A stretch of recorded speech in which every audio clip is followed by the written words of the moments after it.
Tonight, you pull out your phone, again. Maybe you just woke up, maybe you're sitting at a red light. Maybe you're waiting for your food to arrive, you don't even remember why you picked it up. Your thumb moves on its own. Swipe, scroll, refresh. You feel a tiny flicker of something, disappointment, distraction, maybe a brief hit of pleasure, and then you put it down. Or you don't. But the real answer is far stranger than addiction, far stranger than willpower. The reason you can't stop checking your phone has nothing to do with bad habits. It has everything to do with a brain that evolved for a world that no longer exists. Your phone isn't breaking you. Your brain is doing exactly what it was designed to do in the wrong environment. You are not weak. You are ancient. Let me take you back. 200,000 years, before cities, before agriculture, before written words.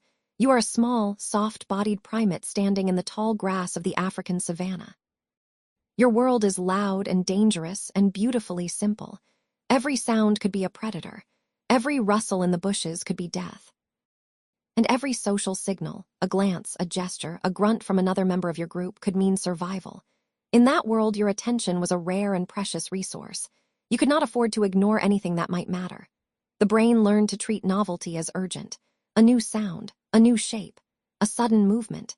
Your ancestors who ignored potential threats didn't survive to pass on their genes. The ones who scanned, who checked, who stayed hypervigilant, they lived. They reproduced. And they handed you their brains. Every single one of us carries this hypervigilant attention system. It is not a flaw, it is a feature. It kept your species alive for nearly 200,000 years. But here is the problem. The world your brain expects no longer exists. And your phone has become a key that unlocks every single one of your ancient survival circuits at once. Think about what happens when you pick up your phone. A notification sounds, a ping, a buzz, a chime. Your head turns. Your eyes lock onto the screen. Inside that glass rectangle, dozens of little colored dots flash. Red badges, numbers, avatars, text messages, likes, comments. Every single one of these signals hijacks something in your brain that evolved for a completely different purpose. The red notification badge, that tiny circle with a white number inside, is not an accident. Designers studied it. They tested it. They knew exactly what it would do. Researcher Jonah Berger at the Wharton School of Business conducted experiments showing that red notification badges increase arousal and drive compulsive checking behavior. The color red triggers a response that is older than language. In the natural world, red means danger. It means blood. It means ripeness, fruit that is ready to eat. Your brain does not distinguish between a red dot on a screen and a red face on an angry rival. It reacts the same way. Urgency, attention, action. And then there is the variable reward. This is the mechanism that makes slot machines so powerful. And it is the same mechanism inside your phone. You pull down to refresh your feed. You don't know what you will find. Maybe nothing interesting. Maybe a funny video. Maybe a message from someone you care about. Maybe bad news. The uncertainty itself is what hooks you. Psychologist B.F. Skinner proved this decades ago in his famous experiments with pigeons and rats. He placed animals in a box with a lever that dispensed food, but not every time they pressed it, only sometimes. The animals became obsessed. They pressed the lever again and again, faster and faster, driven by the unpredictability of the reward. This is called a variable ratio schedule of reinforcement. It is the most powerful conditioning pattern known to behavioral science, and your phone runs on it. Every scroll is a lever pull. Every refresh is a gamble. You are not addicted to the content. You are addicted to the uncertainty. Dr. Andrew Huberman at Stanford University has explained this mechanism in detail, linking it directly to dopamine, the neurotransmitter your brain releases when it anticipates a reward. Dopamine is not about pleasure. It is about seeking. It is the chemical that pushes you to look, to check, to explore.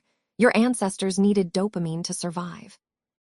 It drove them to investigate new food sources, to scan the horizon for threats, to maintain social bonds. Dopamine kept them alive.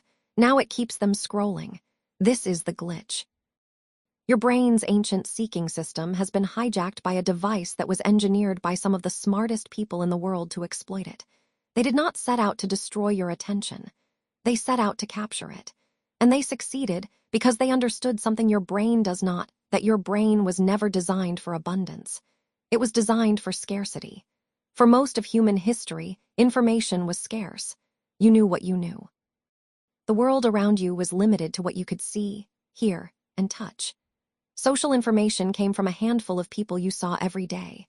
Your status, your alliances, your reputation, all of it existed within a group of maybe 150 individuals. That number is not random. It is called Dunbar's number, named after anthropologist Robin Dunbar, who discovered that the size of a primate's neocortex predicts the maximum size of its social group. For humans, that number is roughly 150. Your brain is calibrated for a world where you interact with about 150 people face to face every single day. Now you carry in your pocket a device that connects you to 8 billion people. 8 billion. Number is so large that your brain cannot process it, but it tries. It treats every notification as if it matters, as if the outcome could determine your survival, as if ignoring it could cost you your place in the group. Social exclusion was a death sentence for your ancestors. Being cast out of the tribe meant starvation. It meant exposure. It meant the end. So your brain developed a radical sensitivity to social signals, a like on a photo, a reply to a message, an invitation to an event. These tiny digital tokens activate the same circuits in your brain that once tracked whether you were accepted or rejected by your community. The stakes feel real, even though your ancestors never imagined a world where rejection could come from a stranger you will never meet. The ancient part of your brain does not know the difference. It processes a missed text the same way it would process being ignored at a campfire. It processes a low number of likes the same way it would process being excluded from the hunt. The neural machinery is identical. The context is completely different. And that mismatch is what creates the constant low-grade anxiety that so many people feel when their phone is not nearby. Dr. Anna Lembke, a psychiatrist at Stanford University who studies addiction, has written about this phenomenon extensively. She describes how the same neural pathways that evolved for survival, the ones that drive seeking, social bonding, and threat detection, can be hijacked by modern stimuli. When those pathways are overstimulated, the brain adapts. It builds tolerance. It requires more and more stimulation to feel the same level of engagement. And when the stimulation stops, it experiences withdrawal. This is not a moral failure. This is neurobiology. Your brain is trying to maintain balance in an environment that was never meant for it. But here is the most important thing you need to understand. This is not a personal failing. You are not broken. You are not lazy. You are not weak. You are a 200,000-year-old survival machine running software that was written for the African savanna, trying to navigate a world made of glass and light and infinite information. Of course you check your phone. Your brain is doing what it has always done. It is scanning. It is seeking. It is trying to keep you alive. The solution is not to fight your brain. The solution is to understand it. Once you know that the urge to check is not a character flaw but an ancient survival circuit being triggered by modern design, you can respond differently. You can pause. You can say to yourself, "This is my brain doing what it was designed to do. This is not an emergency. This is a relic." This is the sound of 200,000 years of evolution firing in a world that no longer exists. And then you can choose. You can put the phone down. You can look up.